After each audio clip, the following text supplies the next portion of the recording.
The O Cannabis Conference and Expo returns to Toronto June 1st through the 3rd, and there's still some good booth locations available. This exciting event is free for cannabis retailers and will feature Tommy Chong receiving a Lifetime Achievement Award at the O Cannabis Industry Awards. For more information about exhibiting or to register to attend, go to ocannabis.com. That's OCANNABIZ.com. Today, we're going to take a look at a report from Highway 33 Capital Advisory on the future of cannabis investing, kind of give us an idea about what the investor market is doing, and therefore what cannabis companies are going to be able to do from scaling just to stay in business and everything in between.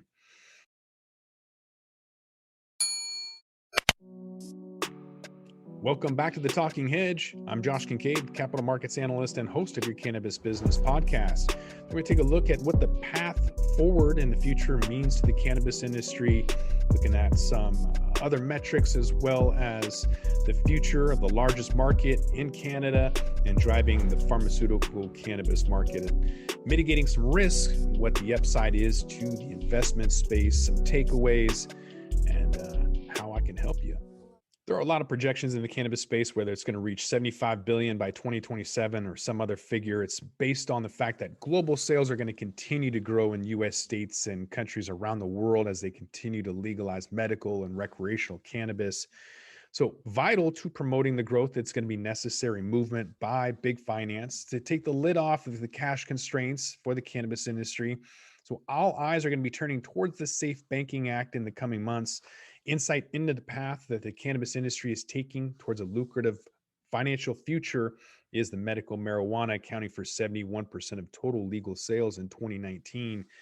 Granted, only 14 of the 33 legal states and the District of Columbia allow for recreational marijuana sales.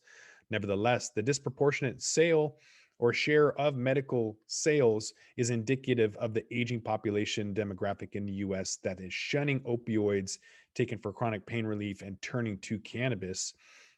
CBD, as we've said, is the gateway into the cannabis industry. So the cannabis plant containing active ingredients called cannabinoids. First and second most abundant of these is THC and CBD. So it's certainly become an overnight success, having CBD being prescribed as a medical treatment. It's attracted large-scale investment from global companies such as Constellation Brands and Altria Group. It's projected to reach a market size as large as $22 billion in the next year or two, according to the Brightfield Group. And CBD is still a cannabis product category beset with regulatory issues. And even with the Farm Bill that was legalized in 2018, still seeing some companies trying to attempt to establish national brands, haven't really made that level or even had market levels, even with Charlotte's Web. So predictions are still strong that there's going to be hurdles to overcome with consumer demands. If Biden becomes the next top president, you'll see active pharmaceutical ingredients become even more important. That's if Biden reschedules from Schedule 1 to Schedule 2, it would give the FDA the authority to control cannabis and giving it basically to the hands of big pharma. And so THC and CBD are just two of the known cannabinoids that's in the plant, but I think we'll see a lot more, obviously, in the years to come. And we'll see additional developments with pharmaceutical grade cannabis in the future as the industry kind of matures. So there's some views that it's key to making smart investments in that category is to understanding the GMP compliance consultancy. So understanding that the global demand for cannabis and medical and recreation is increasing consistently at a growth rate of 17 to 23% per annum. And that's going to be about consistency. So the FDA wants to make sure that everything, just like a pill, is the same in and out.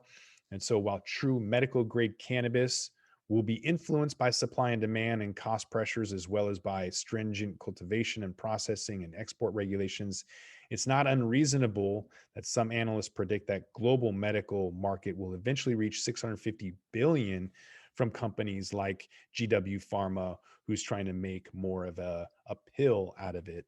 Some of the surge surrounding the cannabis-based pharmaceutical drug market is a surge in the number of physicians authorizing medical cannabis because of the increasing clinical and empirical evidence and the growing number of patients looking for more natural alternatives to traditional drugs. baby boomers and millennials with more liberal attitudes towards cannabis and the experimentation with various forms of alternative remedies. You're seeing rising tides of opioid abuse, effective replacing medications for the treatment of chronic pain. There's a continuing legislation changing across the globe, spurring cannabis demands in its various forms, and the rapid advancements of technologies that has led to the ability to discover and extract rare cannabinoids from the plant, as well as progressing the creation and production of cannabis drug discoveries. It's also trying to mitigate risk and maximizing the upside in the investment space. So the evidence continues to mount that pharmaceutical cannabis is the future of investing in the industry. However, many cannabis companies claim to be medical cannabis companies, often making it difficult for investors to tell the real players from the pretenders. So there's an approach to take to risk mitigate and trying to avoid failures. First, you can ascertain if the company and founders have backgrounds in pharmaceutical or cannabinoid-based science. Second, to ensure that the company is familiar and focused on meeting EU GMP requirements for pharmaceutical grade. And third, to look at regulatory regime in the company's home market and that target market, and to annualize the ability of that company to scale in the context of near, medium, and long-term market expansions as new major international markets come online. So for an investor takeaway, you want to look at, while biotech and pharma capital raisers are soaring, cannabis funding is also down dramatically in 2020. Nevertheless, global market size predictions remain fixed on the cannabis industry being worth 73 million by 2027. And in relation to biotech and pharma, the lucrative future of cannabis for medical use is a global medicinal cannabis market that could eventually become the third largest worldwide market after oils and arms. With that, we're going to roll this one up. I'm Josh Kincaid. This is The Talking Hedge. Don't forget to like, share, and subscribe, or don't, and I'm out. Don't forget to smash that like button on your way out and check out these other videos that we've got.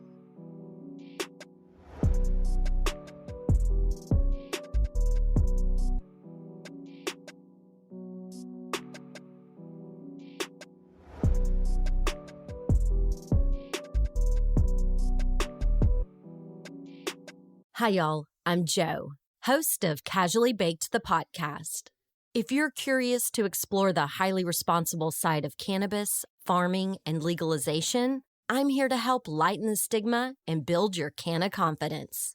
Download episodes now of Casually Baked, the podcast, wherever you listen to podcasts. And journey with me through the evolving cannabis culture and discover how and why people like you are adding cannabis to their wellness toolkit. It's time to get casually baked.